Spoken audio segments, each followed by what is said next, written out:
교환으로다가 보시면 됩니다. 청년 왕국 굉장히 많이 들어보셨죠? 청년 왕국이라는 성경에는 뭐 삼위일체라는 용어도 없고, 그죠? 성경을 보니까 성부, 성자, 성령 하나님께서 세 위가 동일 본질이시다 라는 것이 입증되기 때문에 그것을 표현한 것인데, 트리니티라고 해갖고 삼위일체라는 단어를 용어를 만들었죠. 마찬가지로 이 천년 왕국도 요한계시록 20장에서만 6번 나오는데, 거기서 천년 동안 하나님을 믿는 사람들이, 성도들이 천년 동안 왕노릇한다 하는 그 말 때문에 성도들이 왕노릇한다고, 그러면 우리의 세상, 우리의 왕국이 천년 동안 있고 있네 라고 해서 만들어낸 용어가 천년 왕국이라는 용어죠.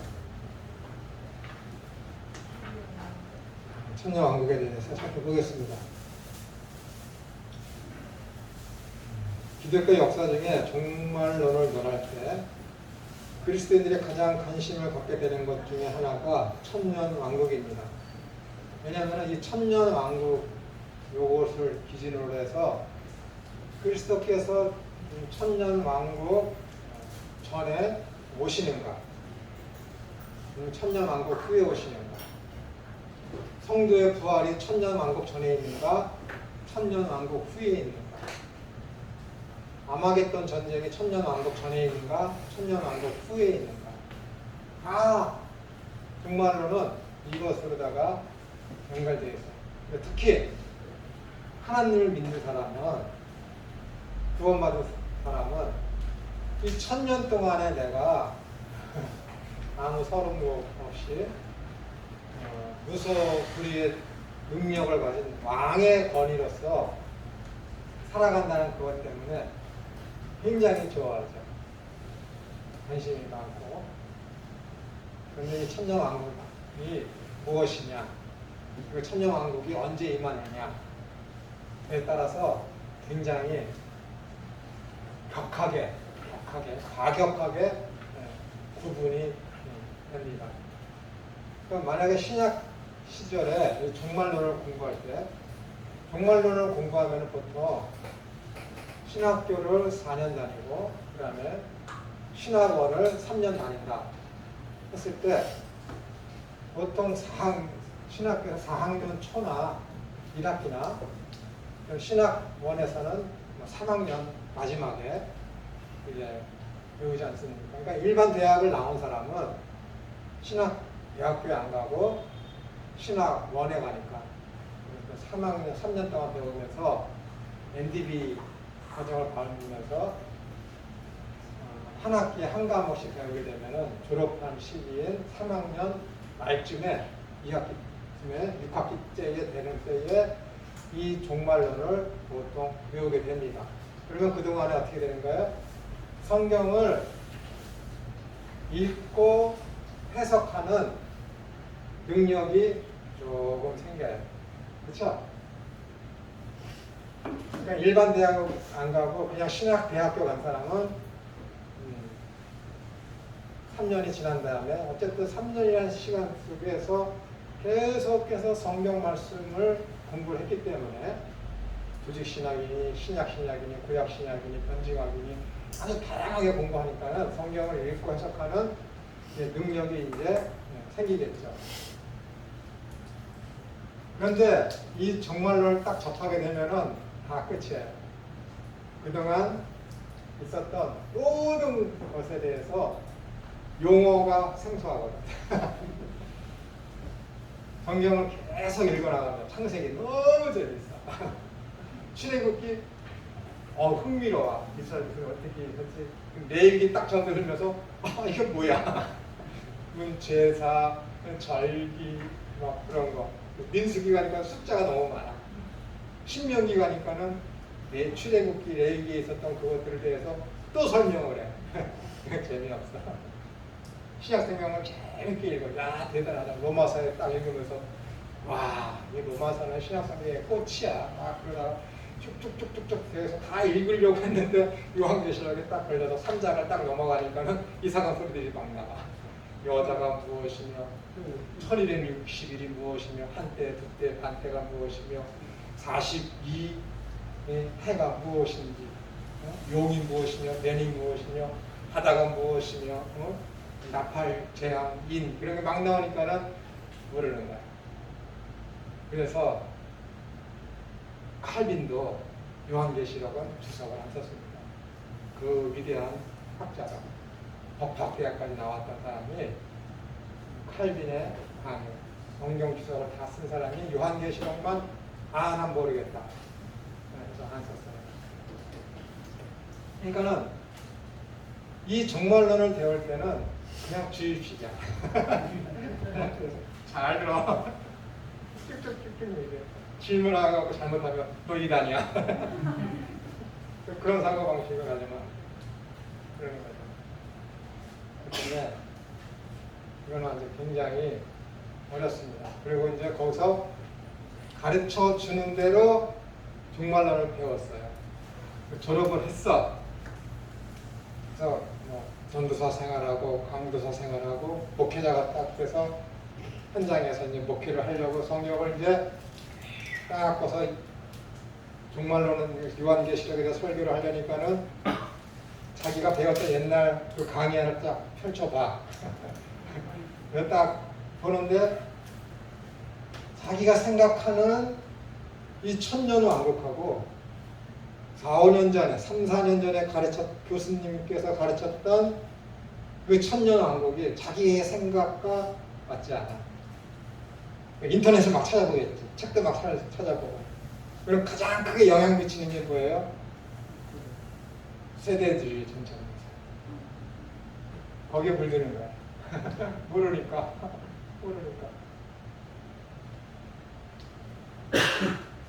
심각한 오류에 빠지는 것이다.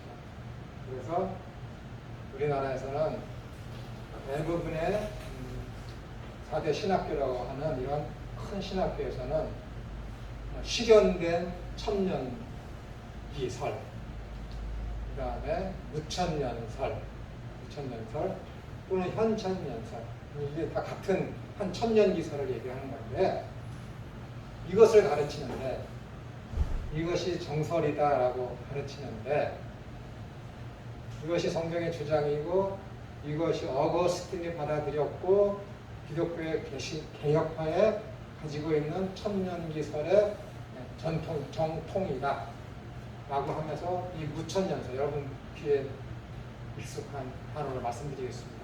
이 무천년설인데 이게 자기가 성경을 봤을 때는 이게 아니거든. 그러니까는 세대주의 전천년설로 넘어가게 되는 것이죠.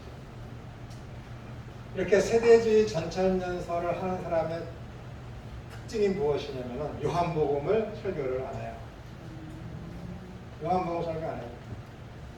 왜냐면은 요한계시록이나 요한 1, 2, 3, 4나 요한복음이나 오죽하면 복음서가 4개가 있는데 요한복음만 왕따시키잖아요. 너는 제4복음서, 마태, 마가, 누가는 공간복음서. 교회 내에서도 성경을 왕따시킨다고. 이게 좀 차원이 다르고 다른 각도로다가 성경이 쓰여졌거든. 똑같은 사건을 놓고 보더라도 똑같은 기적을 놓고 보더라도 공간복음에서 이것을 dynamis, 능력이라고 얘기하는데 요한은 그것을 dynamis, 능력으로 얘기하지 아니하고 세메이어, 표적이라고 얘기해요. 다 달라. 기적을 행했으면 달라. 그리고 오병이어 사건 일어나서 하는 것도 달라. 다른 데는 비유가 많은데 요한복음에는 비유가 없어. 다 영적인 그런 각도로다가 성경을 쓰고 있어. 그러니까 이 쉬워하니까는 이거 뭐 여태까지 문자적으로 본문 주석을 해왔어. 그런 사람들이 요한복음을 할 수 있을까? 못해요. 그런 사람, 능력이 없는 사람들이 나는 그동안 7년을 성경 공부했으니까 또 요한계시록 공부할 때 그들이 볼 수 있는 능력은 뭐냐면은 문자주의, 문자 중심적인 성경을 써요. 그러니까 문자대로, 문자에 흘러가는 대로 성경을 봐. 그래서 영적인 의미는 간파할 수 있는 능력이 없어요. 세대주의가 강점이 뭐냐면 문자 중심주의, 문자주의, 세대주의. 그러니까 내 생각하고 세대주의하고 맞네. 그러니까 신학교에서는 무천년설을 다 배워서 나가는데 현장에 나가서 목회하시는 분들이 스스로 성경 공부를 한다고 하는 사람들은 성경을 세대주의자들이 보는 방법하고 똑같이 문자주의로밖에 성경을 볼 수 있는 능력이 없으니까 세대주의의 전천연설을 따라서 사람을 가르쳐. 그러니까 어떻게 되는 거예요? 유병원. 또 그거 누구예요? 예전에 다미성교회, 신천지 이런 거에 빠집니다. 카나다에서 30년을 목회하고 은퇴한 사람이 한국에 왔어요. 왜 왔냐? 신천지 이만희의 종말론을 보고 이게 진짜다.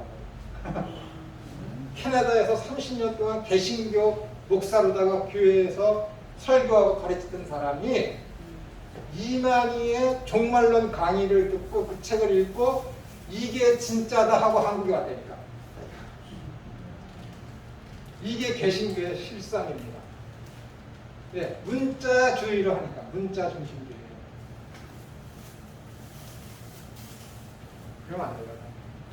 성경은 분명히 영적인 의미가 있는 믿음의 시각으로 봐야 되고 앞뒤 문맥, 역사적인 걸 다 따져서 성경을 봐야 되고 왜 우리가 지금 이야기하려고 하는 이 천년왕국의 요한계시록 20장 1절부터 6절까지의 이 역사적 배경이 무엇인지를 다니엘서부터 꼼꼼히 살펴보면서 여기까지 와야 되고 다니엘서를 보지 못한다면 요한계시록 내에서 이 지금 사도 요한이 영적인 면으로다가 하나님 나라의 보좌에 대해서 지금 환상을 보고 계시의 말씀을 증거한 건데 왜 지금 여기서 똑같은 말들이 요한계시록 2장에서 나왔는데 왜 20장에서 또 나왔을까를 따져보고 베드로전서 2장에 있는 왕같은 제사장이라는 그 용어와 너희가 하나님을 믿는 백성으로서 그리스도와 더불어 함께 왕노릇하리라는 이 용어의 연계 관계를 연구하면서 천년왕국에서 우리 성도들이 천년 동안 왕노릇한다는 그것이 무슨 관계가 있는지에 대해서 살펴봐야 되는데 전혀 그런 건 없어. 전혀 그런 건 없어. 왜? 요한계시록은 완전히 다른 책이기 때문에 다른 책을 참고해서 이렇게 해석할 필요를 느끼지 못해. 또 요한복음도 마찬가지야. 요한복음도 이렇게 읽고 해석하고 사람들 설교해야 되는데 완전히 제 공간복음서와 다르니까는 공간복음서를 참조하지 않으려고 해. 요한복음만 딱 떨어뜨려놔서 하면서 요한이 한 말이 무엇인가 해서 요한복음서를 설교할 때는 요한복음서와 요한 1, 2, 3, 4만 보고서 설교를 하려고 해. 안 되지. 요한복음 진짜 많다 시키는 거야? 안 되잖아요. 복음서와 구약과 신약 다 참조해서 하면은 요한복음 보이거든. 근데 실력이 없는 사람들이 있으니까 그걸 요한복음서를 설교를 못하는 거예요. 그래서 김성수나 이 능력 있는 사람들이 이 요한복음서를 강의를 하면 어떻게 되는 거예요? 이해 못한다는 거예요. 제가 가짜라는 거야. 믿을 수 없다라는 거야. 배타하는 거지. 누구 말을 듣겠어요? 자유주의 학자들. 도리 요한복음 설교한 거 보고 진짜 대단하다. 거기에 빠져들어가는 거야. 이 팬데믹 시대 때 교회에 사람들이 안 보이니까는 길용우리가 강의하는 유튜브에 돈 내고 들어가서 본다니까. 누가? 목회자들이. 왜? 자기는 요한복음을 강의할 능력이 없거든. 책도 그렇게 기독교 정통에 있어서 쓰여진 책이 그렇게 흔치가 않거든. 시편이 어때요? 시편도 마찬가지예요. 다 되는데 성문서가 다 있는데 완전히 시편은 시로다가 딱 되어 있으니까 사람들이 그것을 어떻게 되는 거예요? 시편을 읽고 해석하는데 굉장히 난해하거든. 난해하거든. 그러니까 시편을 설교를 하더라도 그 역사적인 배경을 사무엘 상하, 열왕기 상하, 역대 상하를 기점으로 그것을 연구하면서 시편을 봐야 되는데 그걸 못하는 거야. 시편에 괜히 그런 게 써 있어요. 뭐뭐 때에 부르던 찬송이니라. 그러면은 뭐뭐 때 하면 그 뭐뭐 때가 일어난 그 역사적인 사건을 쫓아가서 그 시편을 봐야지 그 시편 51편을 정확하게 해석을 하지. 그렇게 돼야 되거든. 요한복음도 똑같이 그렇게 돼야 되거든. 근데 안 돼. 그래서 요한계시록을 볼 때는 아무리 종말론을 학교에서 배워도 거기서 학교에서 배울 때 정립이 안 되고 배울 때 질문하지 않고 그냥 가르쳐 주는 대로 하면은 나가면은 다 잊어버려요. 결국에 가서 어떻게 되는 거야? 감히 성경에 같은 설교를 하는 거지. 요한계시록에 대해서. 2단이 되는 거야. 자기는 2단이 안 되려고 하는데 나중에 하다 보면 2단이 되는 게 천명왕국이에요. 자, 그 부분에 대해서 살펴보겠습니다. 참고로 저는 이 천년왕국을 하면서 책 수십 권 봤습니다. 논문 수백 개 봤습니다. 그래서 가장 기독교 개혁주의에 입각한 내용들을 여기에 썼습니다. 개혁주의에 있어서 종말론이라는 조직신학을 가장 일목요연하고 깊고 넓게 쓴 사람이 안토니오 후프만입니다. 안토니오 후프만. 여러분들 그 사람 책을 사서 읽고 종말론에 대해서 그 사람의 책을 사서 보시면 많이 도움이 되고 저도 그분 책을 많이 참고했고 이건 아니다라는 것은 또 다른 책 논문을 보면서 이렇게 추가를 한 것입니다. 기독교 역사 중에 종말론을 논할 때 그리스도인들이 가장 관심을 갖게 되는 것 중에 하나가 천년왕국입니다. 천년왕국은 요한계시록 20장에만 6번 등장하는 내용으로서 매우 강력한 흥미를 갖게 하고 있습니다. 다음 같이 한번 읽어볼까요? 시작. 또 내가 보매 천사가 무지개의 열쇠와 큰 쇠사슬을 그의 손에 가지고 하늘로부터 내려와서 용을 잡으니 곧 예편이며 악이요 하리라. 잡아서 천년 동안 결박하여 무지개의 끈에 넣어 잠그고 그 위에 인공하여 천년이 차도록 다시는 만국을 미혹하지 못하게 하였는데 그 후에는 반드시 잠깐 누이리라. 또 내가 보좌들을 보니 거기에 앉은 자들이 있어 심판하는 권세를 받았더라. 또 내가 보니 이 신을 증언함과 하나님의 말씀 때문에 육뱀을 당한 자들의 영혼들과 또 짐승과 그의 우상에 대해서 경배하지 아니하고 그의 이마에 그의 표를 받지 아니한 자들이 살아서 그리스도와 더불어 천년 동안 왕노릇하니 그 나머지 죽은 자들은 그 천년이 차기까지 살지 못하더라. 이는 첫째 부활이라. 이 첫째 부활에 참여하는 자들은 복이 있고 거룩하더라. 둘째 사망이 그들을 다스리는 권세가 없고 우리가 그들이 하나님과 그리스도의 제사장이 되어 천년 동안 그리스도와 더불어 왕노릇하리라. 여기 뭐 첫째 부활이 있고 둘째 사망이 있고 둘째 사망이 있다는 것은 뭐예요? 첫째 사망이 있다는 것이죠. 첫째 부활 이렇게 수사가 붙었다는 것은 뭐예요? 그 다음 부활도 있다는 것이죠. 예수님을 향해서 고린도전서 15장에서 뭐라 그래요? 예수님이 부활의 첫 열매다 그렇게 얘기했기 때문에 부활의 첫 열매가 있으면은 둘째, 셋째, 넷째 열매도 있다라는 것을 우리가 이 수사를 넣은 것을 통해서 우리가 짐작할 수가 있습니다. 그래서 여기에서는 이제 첫째 부활이 무엇이고, 첫째 사망이 무엇이고, 둘째 부활이 무엇이고, 둘째 사망이 무엇인지에 대해서 이것에 대해서도 세대주의자들과 개혁주의자들이 서로 이제 의견이 맞지 않는 부분들이 많이 있습니다. 참고로 제가 자꾸만 세대주의하고 비판하지만은. 세대주의에 속한 분들을 이단이라고 정죄하지는 않습니다. 이단이라고 정죄하지 않습니다. 만약에 이 시기에 세대주의자들이 종말론을 이렇게 연구하고 성경을 보는 관점에 대해서 세대주의자들을 이단으로 돌아가면은 세상 반갑게 지켜집니다. 기독교 반갑게 지켜집니다.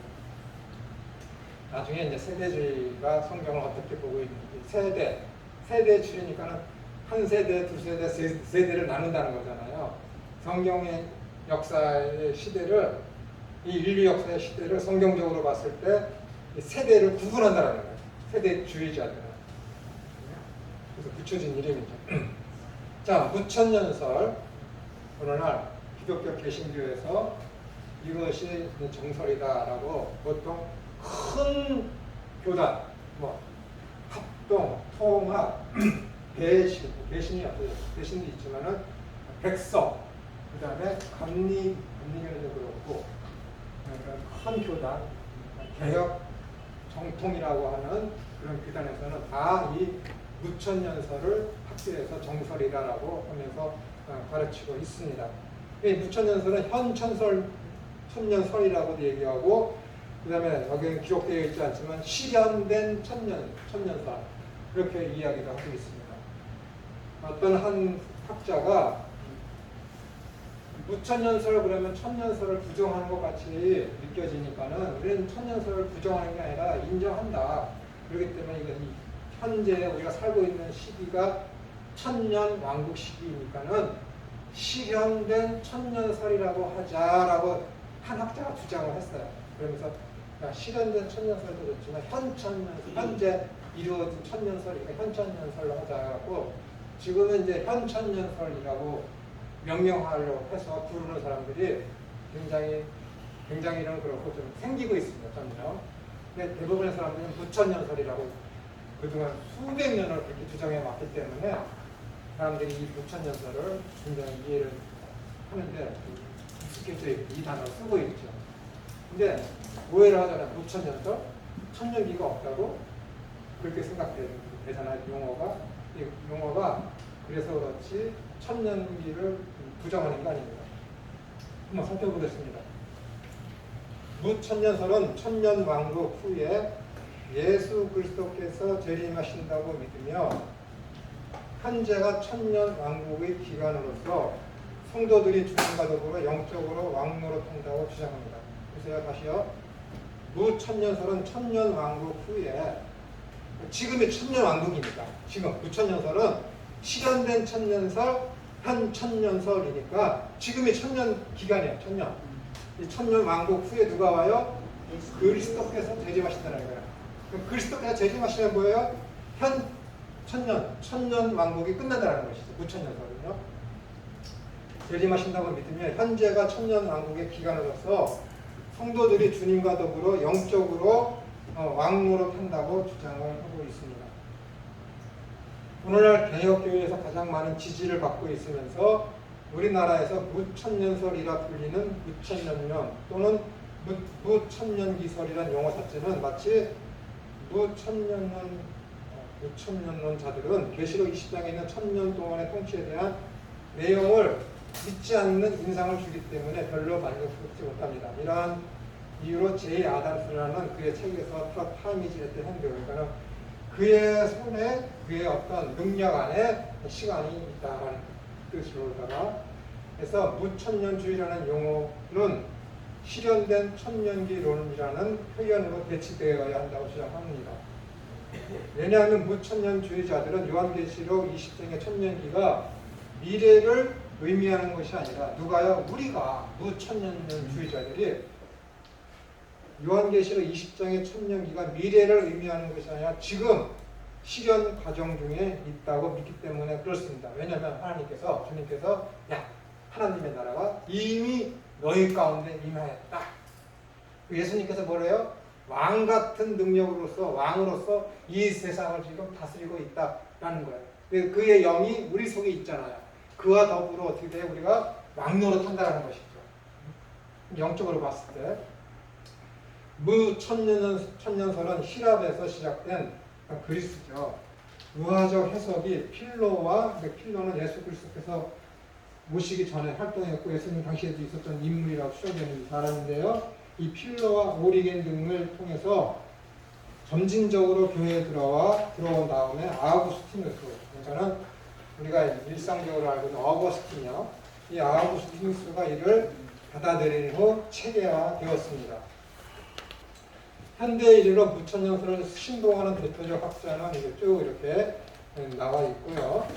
미국의 웨스트민스터 신학교가 무천년설 입장을 지지하는 편이며 우리나라 대부분의 장로교, 특히 합동에서 활동하고 있는 신학자들은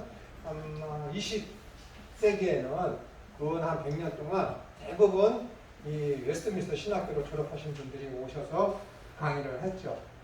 한국에서도 여러 교파의 신학교에 퍼져 있고 또 국내에서 발간된 주석 성경은 대개 무천년설 입장을 지지하거나 동조하는 편입니다. 무천년론자들은 요한계시록 20장 4절부터 6절에 언급된 천년기를 문자적이고 가시적인 지상에 천년 왕국은 없으며, 지금 무천년자들의 주장을 얘기하는 거야. 문자적이고 가시적인 지상에 천년 왕국은 없으며, 글쎄 초림 때 어떻게 되는 거예요? 사탄이 결박되어서 지금 무저갱에 갇혀 있어요. 이것을 제가 말씀드렸죠. 초림부터 재림 사이까지의 긴 기간, 즉 교회 시대가 바로 천년 왕국이라고 믿습니다. 그러니까 보세요, 여기. 글쎄 초림 때 뭐가 일어나서 사탄을 결박한 날을 D-Day라고 해요. D-Day. 원리 드디어 그날이야. D-Day야. 할 때 그 D-Day. 그 다음에 사탄이 완전히 박멸된. 그거는 잠깐 놓였다가 하나님의 그 백보자 심판, 둘째 사망에 처하게 되는 그때. 그날을 뭐라 그래요? 사탄 박멸의 V-Day, 빅토리, 승리하는 날이라고 하는 것이죠. 그러니까 이것을 여러분들이 이해하려면 어떻게 되냐면은,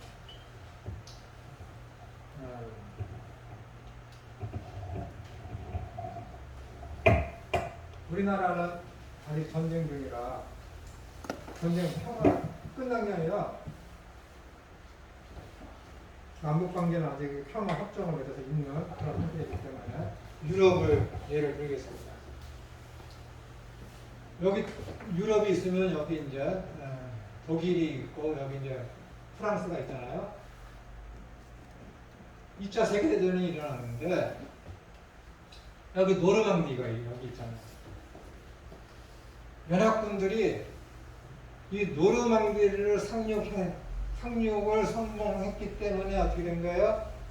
2차 세계대전이 연합국의 승리로 일어나요. 승리. 그죠? 노르망디에 상륙했다고 해서 전쟁이 승리로 끝난 거예요? 아니잖아요. 연합국 군인들이 이 노르망디에 상륙하는 이날을 가지고 뭐라고 명령을 했냐면은 D-Day다. D-Day. 데스티니 데이. 운명의 날이다. 딱 결정한 거예요. 이 날을. 그래서 오늘날 여러분들이 D-Day 하는 거예요. 군사적인 용어로다가. 이 노르망디 상륙하는 날을 날짜를 가르쳐주면은 얘네들이 도청이나 뭐에 의해서 독일군들이 알 거잖아요. 그러니까 그날을 D-Day 하는 거예요. 머릿속으로는 다 알고 있지. D-Day. 그러니까 가짜 뉴스도 막 내보내고 그래갖고 D-Day 때 노르망디 상륙을 갑자기 하니까 깜짝 놀란 거예요. 현재 물밀듯이 쳐들어갔죠. 그래갖고 독일로 쳐들어가서 히틀러를 죽여서 전쟁을 끝냈어요. 전쟁을 완전 이날을 뭐라 그러는 거야? 빅토리, V-Day. 그러면서 성경대로 얘기하면은 예수님께서 지금으로부터 2000년 전에 오셔서 십자가 상에서 예수님께서 부활하심으로 말미암아 악한 사탄을 어떻게 되는 거예요? 그의 세력을 다 꺾어버리셨잖아요. 머리를 상하게 해서 그걸 지금 무적행에 가둬놨어요. 이날을 뭐라 그러는 거예요? D-Day라는 거예요. D-Day. 그리스도의 초림. 그럼 V-Day는 어떻게 되는 거예요? 그리스도의 재림으로 말미암아 지금 무적행에 있지만은 그의 추종 세력들이 어떻게 해요? 귀신들이 사탄의 사주를 갖고 죄를 범하게 유혹하고 못된 짓을 하잖아요. 그렇기 때문에 어떻게 돼요? 아직 전쟁은 끝난 거 아니에요. 여러분, 노르망디에 왔지만 독일이 점령되고 히틀러가 죽을 때까지는 이 기간 동안 어떻게 되는 거예요? 전쟁은 끝난 거 아니에요. D-Day부터 V-Day까지 날짜의 기간이 있는 거예요. 이날도 마찬가지로 예수님께서 초림하시고 재림하시는 이 사이에 D-Day의 초림과 V-Day의 재림의 이 기간 동안이 있는데 이 기간 동안은 어떻게 되는 거예요? 지금 여기가 교회 시대이고 성령 시대인데 악한 사탄도 어떻게 돼요? 하나님께서 그에게 능력을 줬기 때문에 그걸 따르던 귀신의 세력들이 여기에 잔존하는 세력들이 남아서 계속해서 괴롭히고 있는 거지. 그런데 마지막에 어떻게 되는 거예요? 무적행에서 사탄이 잠깐 누이게 된다고 되어 있잖아요. 다니엘서 9장에도 있고. 요때 그래서 이거를 어떻게 돼요? 완전히 무적행에 사탄과 더불어 그를 따르는 모든 악의 세력들을 다 함께 백보자 심판해서 둘째 사망에 쳐넣어서 완전히 사탄과의 전쟁이 종결되는 이때를 가지고 뭐라 그러는 거예요? V-Day, 빅토리 데이라 그러는 거예요. 우리는 지금 어떻게 되는 거예요? D-Day와 V-Day 사이에 하나님 나라에 이미 임한 것과 완성되기 직전까지의 그 상황에 우리가 처해 있다는 것이죠. 그러니까 우리나라로 치면은 6.25 전쟁이, 한국 전쟁이 발발해서 메가더 장군이 인천 상륙을 했잖아요. 그래서 어떻게 되는 거예요? 전쟁을 유리하게. 그러니까 인천 상륙 작전을 D-Day라고 그래요. 그래갖고 이제 북한 병상 괴뢰군들이 38선 이북으로 넘어갔어요. 그런데 어떻게 되는 거예요? 지리산이나 이런 험난한 산에 아직도 북한을 추종하는 빨치산이죠. 빨치산. 이미 김일성과 그를 추종하는 수많은 대부분의 것들은 다 38선 이북으로 쫓겨갔지만은 그를 추종하는 잔존하는 세력이 지리산의 빨치산으로 남아서 어떻게 되는 거예요? 민간인을 계속해서 괴롭혀. 그 상황이 뭐예요 지금? 악한 사탄을 추종하는 귀신의 세력들이 남아서 성도들을 괴롭히는 것과 똑같은 거예요. 이해가 되시죠? 이렇게 설명하면 이해가 되실 거예요. 이런 상황이에요. 지금 우리가 살고 있는 현 시점이 그런 상황이다라는 것입니다. 그러니까 힘들죠. 어떻게 하든지 자기들이 끝까지 살아남아서 살아서 세력을 확장하려고 하니까는 그렇게 발악을 하면서 우는 사자처럼 찾아다니는 거야. 성도들을 괴롭히고 타락시키려고. 그래서 이제 그 다음 요한계시록 20장 첫 3절 속에 언급되어 있는 사탄의 결박을 그리스도의 초림과 재림 사이의 기간 동안에 계속적으로 일어나고 있는 것으로 무천년설을 주장하는 사람들은 해석을 합니다. 이것은 그리스도의 재림 바로 직전에 끝나게 되는 것으로 이해합니다. 그들은 그리스도께서 이 천상적 천년기 통치 후에 재림하실 것이라고 가르치고 있습니다.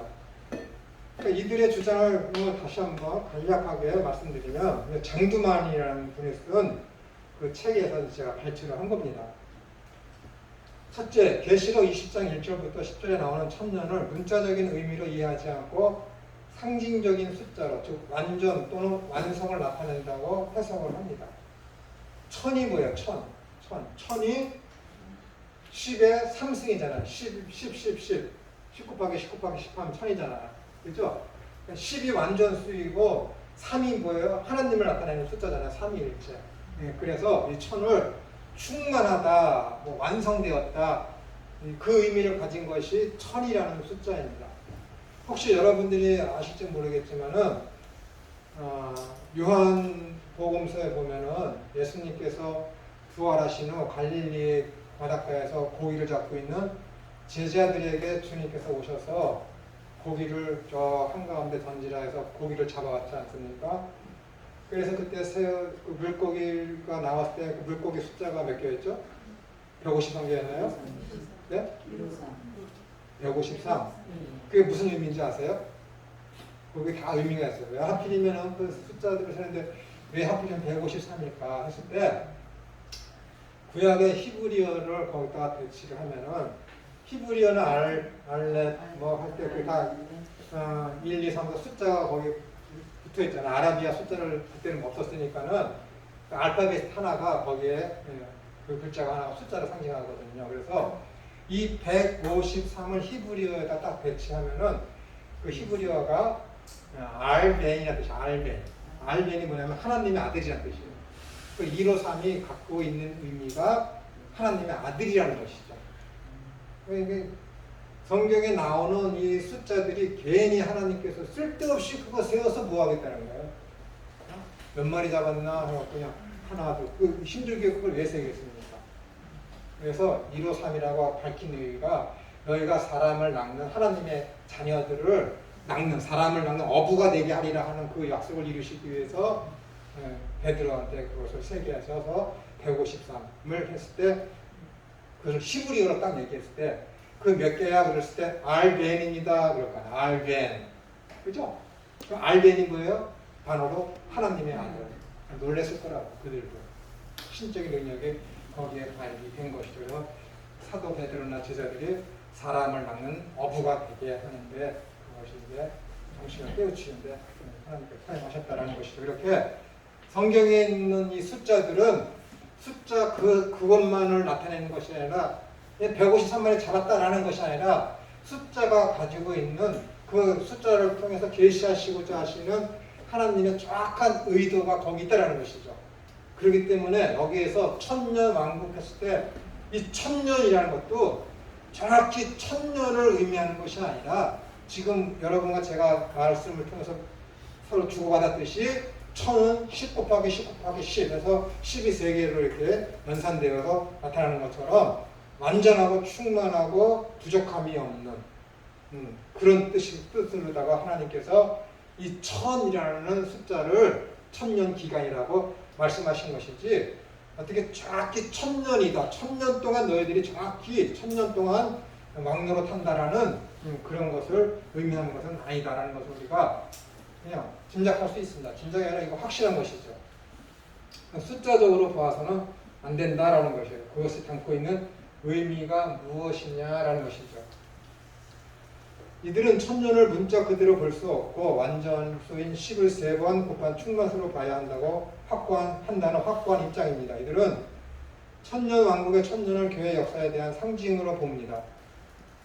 다시요. 이들은 천년 왕국의 천년을 뭐라고요? 교회 역사에 대한 상징. 성령 시대, 주님께서 지금이 교회 시대이며 성령 시대인데 이 시대가 지금 시작되어 있는데 주님께서 다시 재림하시는 기간까지를 말하는 것이 이 천년이다라는 것이죠. 천년 왕국이 천년이란 교회가 지금 경험하고 있는 승리를 가리킨다라는 것입니다. 칼빈과 어거스틴도 이 입장을 취했습니다. 천년이라는 그 숫자에 대해서 천년이라는 숫자는 상징적인 숫자로 하나님께서 택한 백성들을 한 사람, 잘 들으셔. 천년이라는 숫자는 상징적인 숫자로 하나님이 택한 백성들을 한 사람도 남김없이 모두 구원하시는 충만한 시간을 천년으로 보는 거예요. 천년. 제가 여러분들한테 말씀드렸죠. 마가복음 1장 15절하고 갈라디아서 4장 3절에 있는 것인가요? 때가 참여라는 그 단어에 대해서 카이로스와 크로노스에 대해서 제가 듣기 싫을 정도로 말씀드렸을 거예요. 이 카이로스는 오늘이 2021년 9월 7일인가요? 9월 7일 3시 25분 이걸 카이로스라고 합니다. 딱 정한 시간. 얘야 내일 나랑 3시에 만나자. 그 3시가 카이로스 정한 시간. 그럼 크로노스라는 것은 무엇이냐면은 정한 시간이 아니에요. 그냥 기간을 얘기해요. 기간. 시간이 아니라 기간. 이때부터 이때까지의 기간. 그것은 뭐냐면은 채워지는 거야. 누군가가 약속을 해. 일을 시켜요. 너 그 일을 여기서 여기까지 해. 시간을 정해주지 않고 여기서 여기부터 여기까지 일을 맞춰. 그럼 그때 나를 불러. 그럼 내가 올게. 그 시간이 정해지는 것이 아니라 어떤 무엇인가 채워지는 거야. 내용이 채워지는 시간을 가지고 해서 크로노스라고 해요. 크로노스. 그래서 여기서 얘기해 천년 기간이라는 것은 뭐예요? 카이로스가 아니라 크로노스예요. 크로노스. 어떤 일이 채워지는 기간. 근데 그 어떤 일이 채워지는 기간에서 채워지는 그 내용이 뭐라고요? 하나님께서 택하신 백성들이 하나님의 부르심에 다 응답하는 그 시간, 그 크로노스, 하나님이 천지를 창조하신 그 계획이 충만하게 완성된 때, 그것을 가리켜서 천년 기간이다라는 거예요. 천년이라고 하나님께서 표시한 거예요. 그러니까 어떻게 돼요? 천년이라는 것이 완전수, 충만수라는 거니까는 하나님께서 계획하신 모든 것들이 완전히 충만하게, 가득하게, 빈틈없이 가득 채워졌다라는 것이죠. 그러니까는 숫자를 상징적인 의미로 봐서 영적으로다가 성경적으로다 해석할 때 이것이 딱 맞는 거예요. 딱 맞는 거예요. 지금 이 천년기라는 이 의미가 이해가 되시고 있죠? 안 되세요? 다시 설명해 볼까요? 네, 그거 있죠? 이게 천년이라는 천년기 했을 때, 천년왕국이라 했을 때, 이 왕국이라는 것보다 사람들이 저 갖고 있는 것이 천년이기 때문에 이 천년이라는 의미가 갖고 있는 것이 무엇인지를 여러분들이 정확하게 알고 계셔야 돼요. 정확하게. 성경적으로. 그래야 저 사람 가르치는 거 이상하지 반발을 하고 여러분들이 받아들이지 않던지 얘들 모르면 이해를 못하는데 그냥 이해 못하니까는 못 받아들이겠습니다 하면 곤란한 거잖아요. 그러니까 이 천년이라는 것은 하나님께서 계획하시고 이루시고자 하시는 모든 상황이 완벽하게 성취된 때를 천년이라고 해요. 천년. 완전히 성취된 때를 천년이라고 해요. 하나님께서 2035년 12월 7일에 오겠다라는 게 아니라, 그 기간이 정해진 것이 아니라 하나님께서 계획해 놓으신 그 모든 상황들이 완벽하게 이루어지면은 하나님이, 예수님께서 오시겠다라는 거예요. 근데 하나님은 전지하신 분이시고 전능하신 분이기 때문에 크로노스를 우리에게 이렇게 말씀하셨지만은 카이로스, 내가 내 아들 예수 그리스도를 2080년 1월 1일 3시에 보내겠다 라고 하면 그 안에 하나님께서 계획하시고자 하는 모든 내용물들이 다 이루어져요. 다 이루어진다니까.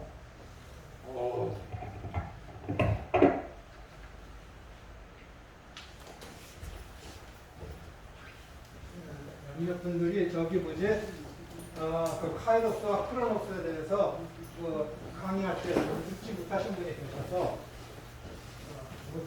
이해를 못하시는 것 같아요.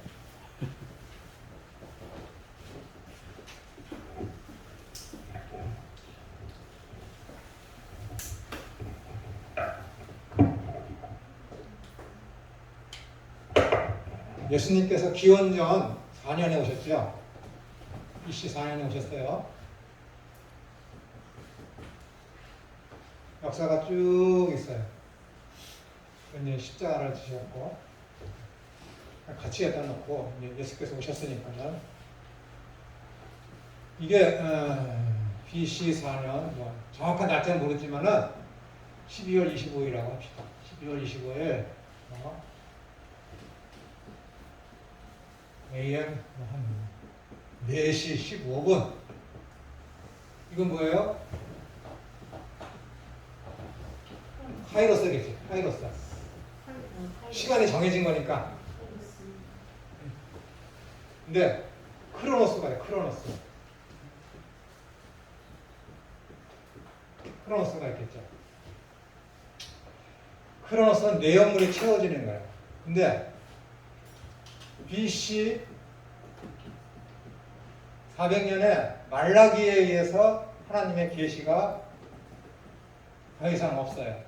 그게 여기야.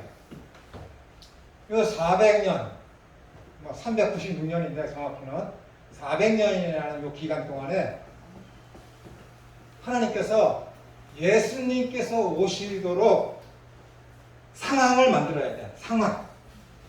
그분이 오셔서, 예수님이 오셔서 복음 사역을 이루는데 있어서 그냥 무작정 오셔서 하시면 예수님이 안 되니까는 상황을 만들어야 돼요. 예수님이 오시면은 사람들이 잘 영접하고 받아들일 수 있고 구속 사역이 이루어지도록 하나님이 역사적인 상황을 이루셔야 돼요. 상황을.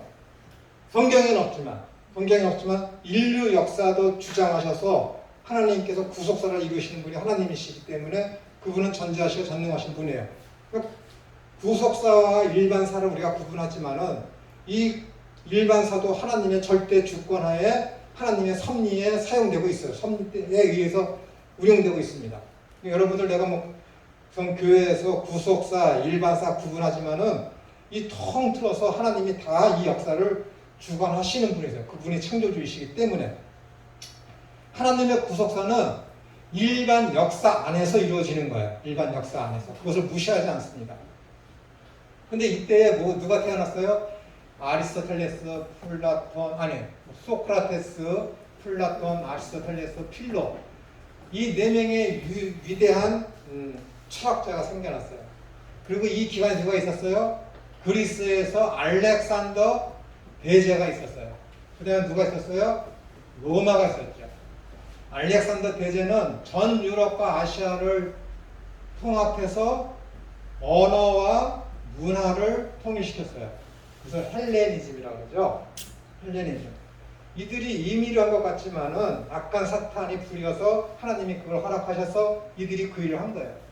그리고 로마가 일어나서 어떻게 돼요? 이 그리스를 멸망시키고 모든 길은 로마로 통한다 해갖고 해상과 육로의 길을 다 닦아놨어요. 해적과 산적과 길가에 있는 강도들을 다 해파하고 어떻게 된 거예요?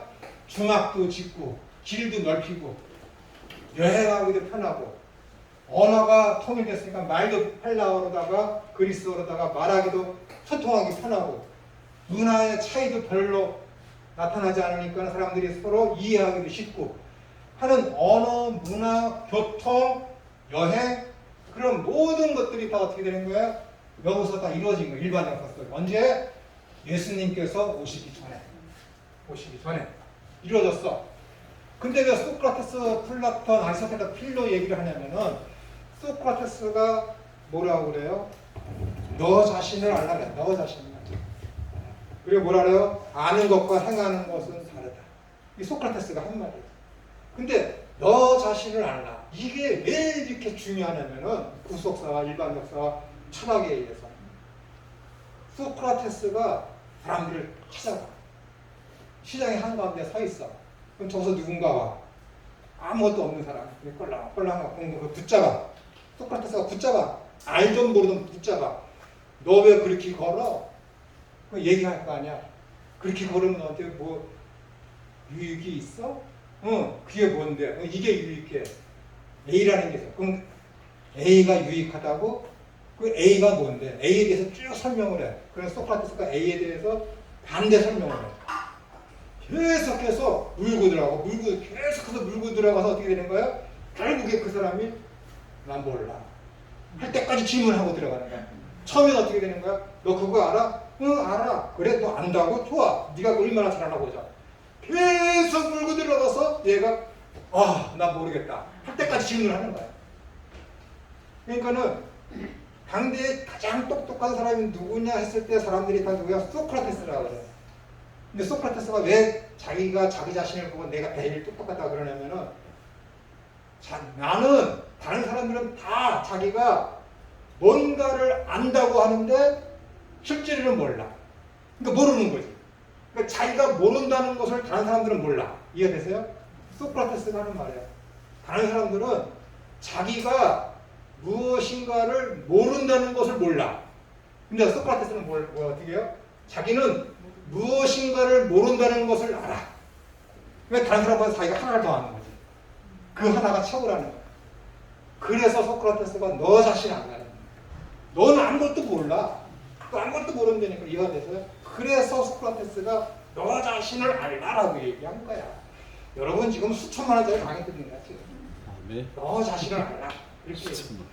그걸 이어받은 플라톤이 어떻게 해야 우리가 나도 알고 저 사람도 무엇인가를 알 수 있을까? 진짜 모르겠다. 이것을 알 수 있는 어떤 것이 있는데 그것은 절대자이다. 절대 지식이 있을 거야. 그게 이상주의. 그게 뭐예요? 그게 영지주의야. 저 그림자가 진짜일까? 라는 거야. 내가 진짜일까? 그림자가 진짜야. 이상, 아이디어, 이상주의, 이상국가. 그 플라톤에 그래서 국가라는 책이 나온 거야.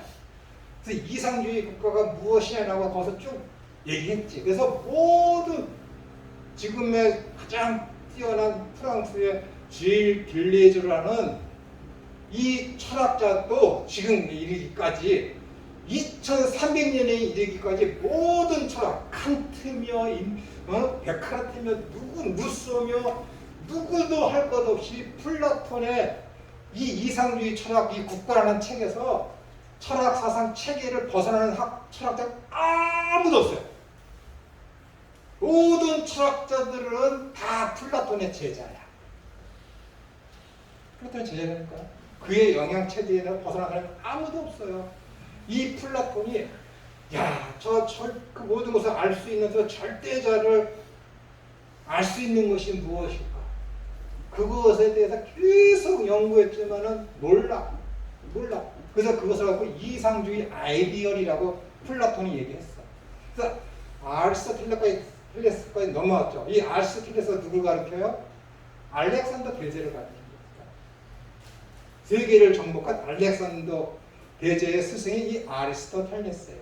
그에게 교육을 받은 이 알렉산더가 세상을 점령하면서 한 일이 뭐예요? 문화를 통일시키려고 했고 언어를 통일시키려고 했거든요. 그 헬레니즘이 그에서 퍼졌죠. 한참 후에 어떻게 되는 거예요?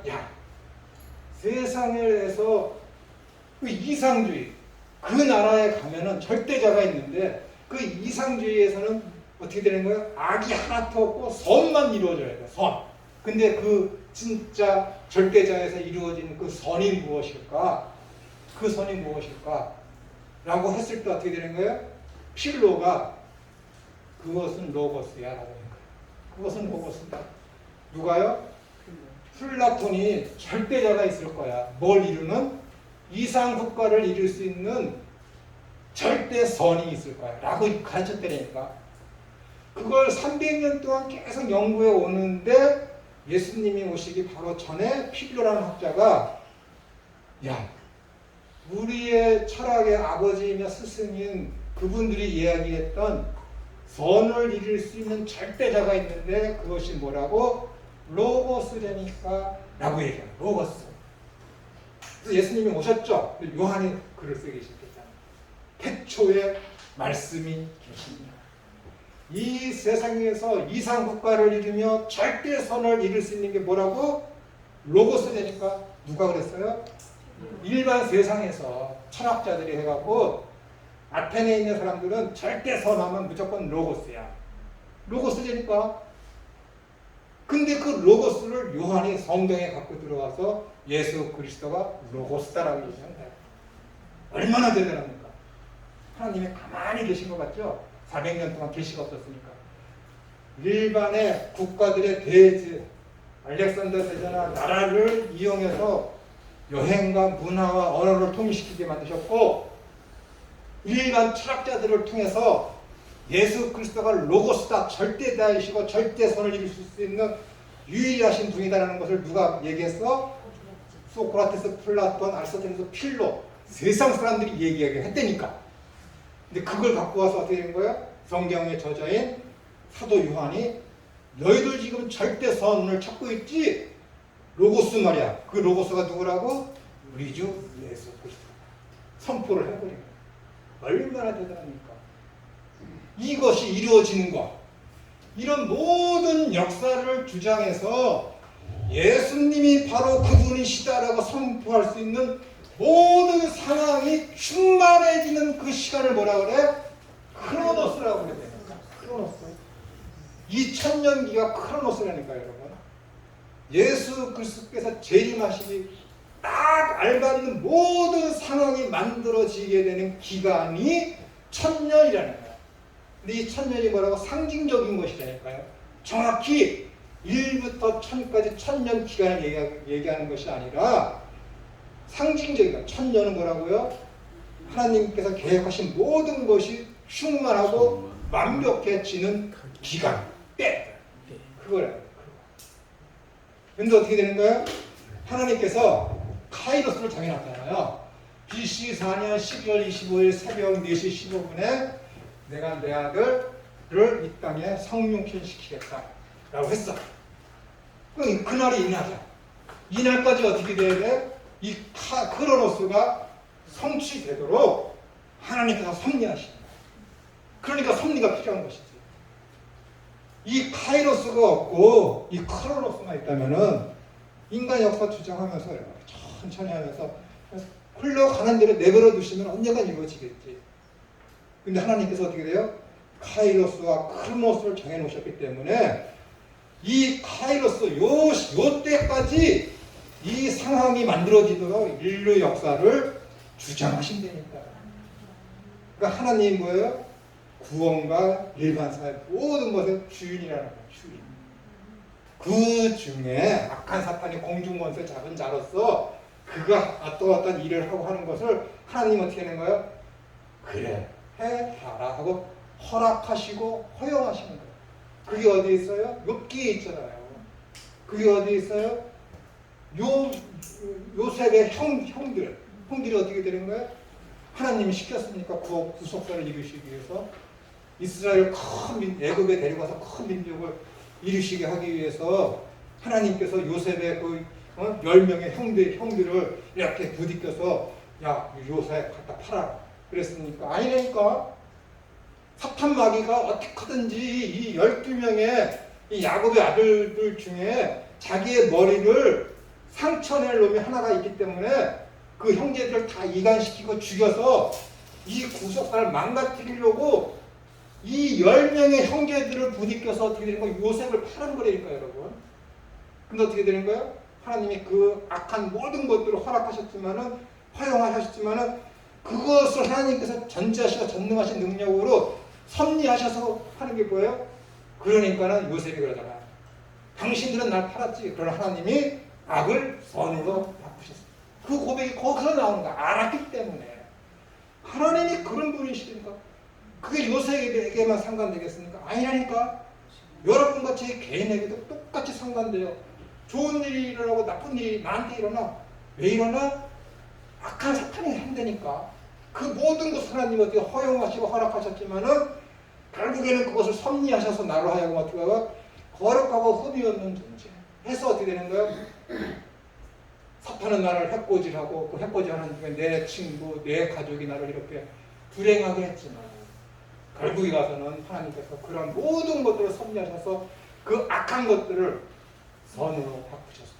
라고 고백하게 만드시는 게 전지하시고 전능하신 하나님의 섭리예요. 그렇지 않으면 하나님의 섭리가 간섭이, 섭리라는 말은 다른 말로 하면 간섭이거든. 간섭이 왜 필요해요? 악한 사탄이 자꾸만 하나님은 야 천우야 성령님 동쪽으로 가라 동쪽으로 가라 그러는데 악한 사탄은 자꾸만 사탕 말려하면서 야 동쪽으로 가지 말고 동서쪽으로 가 비슷한 길로 가라 하는 거야. 하나님이 그걸 허락한다니까 안 막아주신다니까 다 넘어져. 아프다. 왜 이러지? 내가 잘못 안 넣은 거지? 돌이키게 하는 거야. 고난 가운데서. 그러니까 고난이 기쁨이 되는 것이지. 고난이 없으면 다른 것도 없어요. 고난이 없으면 여러분 정당한 그 길로 갈 수 있는 힘이 안 생긴다니까 여러분. 하나님이 그걸 이용하시는 거야. 그래서 섭리가 필요한 것이다. 섭리가. 악한 사태에 자꾸만 끼어드니까는 그걸 또 하나님께서는 허락하시는 것이지. 그래서 거룩하고 흠이 없는 존재로 하나님께서 우리를 만들어 가시는 거예요. 그래서 모든 상황이 하나님께서 김천우의 인생에 있어서 정한 때가 있어요. 카이로스. 김천우 너는 몇 년, 몇 월, 며칠에 내가 너를 데려갈 거야. 하는 정한 때가 있어. 그때까지 하나님께서 김천우의 인생을 통해서 크로노스 채우실 게 있다니까. 천우의 인생 가운데서 간섭하시고 하셔서 섭리 가운데서 나를 거룩하고 흠이 없는 존재의 어느 단계까지 올리실 하나님의 계획이 있다니까. 그게 크로노스야. 그게 채워지죠. 언제까지 그게 완성이 돼? 카이로스 때까지. 하나님이 정하신 때까지 그 일이 이루어져서 완성이 돼. 그럼 어떻게 돼요? 하나님이 천우야 고생했다. 날 부르시는 것이지. 근데 그날 부르시는 내 운명 난 몰라. 주님께서 언제 오시는지 그것도 몰라. 모른다니까요. 그것이 인생이에요, 여러분. 여러분이 삶을 살면서 여러분 자유의지 가지고 어떻게 해야 돼? 선택을 잘 하셔야 돼요. 선택을 잘 하셔야 돼요. 하셔야 돼요. 선택 잘못하면은 삐딱하면 고생길이 진짜 말리지 않은 상처 열려요. 고생길. 그러니까 항상 깨어있고 기도하면서 하나님의 뜻이 무엇인지를 알아야지. 그래야 삶을 살면서 어떻게 돼요? 고난도 덜 받고 덜 고생하지. 이걸 뭐 하나님이야 천우야 너 저리 가라. 그런데 그 소리를 하나님이 사인을 주고 주변을 통해서 말을 해도 이 멍청한 놈은 못 알아들어. 나중에 가서 예전에 그 사람이 그런 소리를 했고 예전에 그런 상황이 있었는데 이미 늦은 거야. 이미 늦은. 그걸 만회해야지. 그걸 만회하면서 하나님의 은혜를 깨닫고 하나님의 그런 어떤 신묘막직과의 섭리를 그때 깨닫게 알게 되는 것이지. 이게 신앙생활입니다.